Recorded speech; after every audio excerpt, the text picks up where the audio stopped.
اگر تو اس قدر نماز پڑھے کہ تیری پشت خم ہو جائے اور اس قدر روزے رکھے کہ تیرا جسم کانٹا بن جائے، ہرگز فائدہ نہ ہو پائے گا جب تک تو مال حرام سے پرہیز نہ کرے۔ جس کا لباس ضعیف اور ہلکا ہوگا اس کا ایمان بھی ضعیف ہوگا۔ امیروں اور بادشاہوں سے میل جول نہ رکھو جو دین سے نفور اور شریعت سے دور ہیں۔ وہ دعوت سب سے بدتر ہے جس میں امیر بلائیں اور غریبوں اور مسکینوں کو نہ بلائیں۔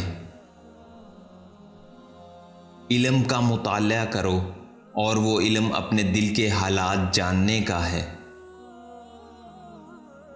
مہمان کے آگے کھانا رکھنے سے پہلے اہل و عیال کا حصہ نکال لو۔